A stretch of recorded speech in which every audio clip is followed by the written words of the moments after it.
بسم اللہ الرحمن الرحیم۔ السلام علیکم۔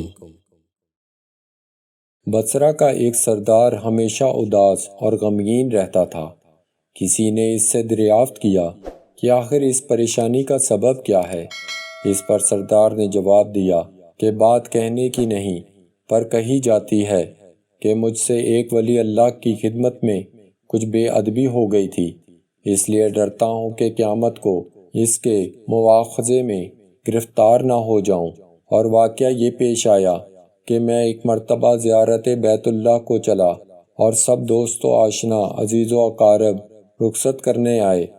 حسب دستور کچھ دور چل کر میں نے سب کو لوٹا دیا، مگر ایک شخص زید جو میرے خواص میں سے تھا واپس نہ ہوا اور اس نے میرا پیچھا نہ چھوڑا۔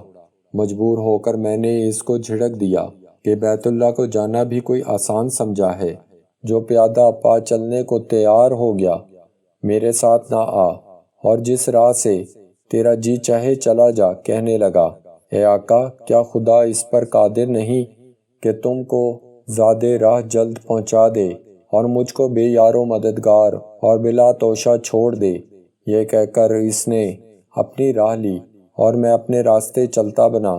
راستہ بھر کہیں وہ مجھ کو نظر نہ آیا، واللہ عالم کہاں پوشیدہ ہو گیا۔ جب خدا کے فضل سے مناسک حج سے فارغ ہو کر میں مدینہ طیبہ کو چلا تو کیا دیکھتا ہوں کہ زید آ گیا اور السلام علیکم کہہ کر میرے پاس بیٹھ گیا۔ میں نے حیرت سے پوچھا کہ حج کر آیا؟ کہا ہاں۔ پھر میں نے ضرقتاً کہا، حج کی سند بھی ملی؟ تو کہنے لگا، کیسی سند؟ وہ کس کام آتی ہے؟ میں نے کہا، حج کرنے والوں کو بیت اللہ میں غیب سے چٹھی ملتی ہے جس میں لکھا ہوتا ہے فلاں ابن فلاں حج کو آیا تھا اور اس کا حج قبول کیا گیا۔ پھر اسی سند کے ذریعے قبر و حشر کے عذاب سے نجات ہوتی ہے۔ یہ سن کر زید روتا چلاتا بیت اللہ کو واپس چلا گیا۔ جب میں حضور اقدس صلی اللہ علیہ وآلہ وسلم کی زیارت سے فارغ ہو کر لوٹا تو کیا دیکھتا ہوں کہ زید پھر آ گیا اور السلام علیکم کے بعد ایک چٹھی میرے سامنے رکھ دی، جو ایک نہایت عمدہ ریشمی کپڑے میں سبز خط سے زید کے عذاب قبر اور حشر سے نجات کے لیے لکھی تھی۔ یہ دیکھ کر میرے ہوش اڑ گئے۔ پھر ذرا سکون ہونے پر میں نے معلوم کیا کہ اے زید، بتا تو اس کی حقیقت کیا ہے؟ آخر یہ دولت بے مثال تجھ کو کس طرح میسر آئی؟ تب اس نے بتایا کہ سنو بھائی، جب میں بیت اللہ پہنچا تو کعبۃ اللہ حاجیوں سے بالکل خالی تھا۔ اس وقت میں نے گڑ گڑا کر زاروں قطار رونا اور چلانا شروع کیا کہ اے مالک دو جہاں، کیا غریب گنہگاروں کا حج بھی قابل قبول نہیں جو مجھ کو حج کی سند نہیں ملی؟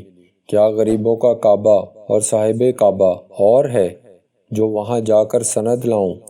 مجھ کو قسم ہے تیرے عزت و جلال کی، جب تک چٹھی نہ پاؤں گا کعبے سے باہر نہ جاؤں گا اور روتے روتے یہیں مر جاؤں گا۔ اچانک غیب سے آواز آئی کہ اے زید، نجات کی چٹھی لے اور جا اپنی راہ لے۔ پھر یہ چٹھی میرے ہاتھ میں آ گئی، جس کو لے کر میں چلا آیا۔ یہ سن کر میری حیرت کی انتہا نہ رہی کہ اللہ اللہ، اس شخص کا یہ اعلیٰ مرتبہ ہے جس سے میں آج تک واقف نہ تھا۔ پھر عزت و اکرام کے ساتھ میں اس کو اپنے ہمراہ بصرہ لے آیا اور وہ چٹھی نہایت احترام و تعظیم کے ساتھ معطر و معبر کر کے صندوق میں بند کر دی۔ جب کبھی جی چاہتا تو کمال ادب و احترام سے نکال کر اس کی زیارت کر لیتا، چومتا اور آنکھوں سے لگاتا تھا اور پھر محفوظ کر دیتا۔ اتفاقاً میں کہیں سفر میں تھا کہ میرے پیچھے زید کا وصال ہو گیا۔ جب میں واپس آیا اس خبر سے میرے رنج و قلق کی انتہا نہ رہی کہ افسوس کہ میں ایسے ولی کی تجہیز و تکفین میں بھی شریک نہ ہو سکا۔ پھر اچانک مجھ کو وہ چٹھی یاد آئی جو میرے باکس میں محفوظ تھی۔ اب تو میں اور بھی بے تاب ہو گیا اور اپنے اوپر افسوس کرنے لگا کہ سفر کو جاتے وقت میں نے وہ چٹھی زید کو کیوں نہ دی۔ پھر اپنا مہر شدہ صندوق منگا کر دیکھا جو اسی طرح بامہر بند تھا۔ جب میں نے کھولا تو اس میں چٹھی نہ پائی، اب تو میرے غم و عالم کا کچھ ٹھکانہ نہ رہا اور ایک حشر کا عالم برپا ہو گیا۔ زار و قطار رونے لگا اور روتے روتے سو گیا۔ کیا دیکھتا ہوں کہ طرح طرح کی سجی ہوئی جنت میں زید سر پر ایک تاج رکھے ہوئے، زرق برق لباس میں تخت پر جواہر پر جلوہ افروز ہے اور اس کے چاروں طرف حوروں کے جمکٹے ہیں۔ میں نے قریب جا کر سلام کیا تو اس نے کہا، اے آقا اس قدر پریشان کیوں ہو؟ میں نے کہا مجھے یاد نہیں، وہ چٹھی تو نے مجھے دی تھی۔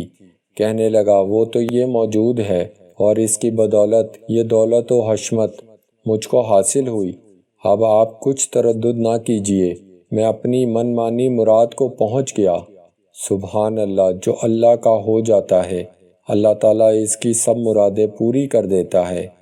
دعا ہے اللہ تعالیٰ ہم سب کو بھی اس واقعے سے سبق حاصل کر کے اس پر عمل کرنے کی توفیق عطا فرمائے، آمین۔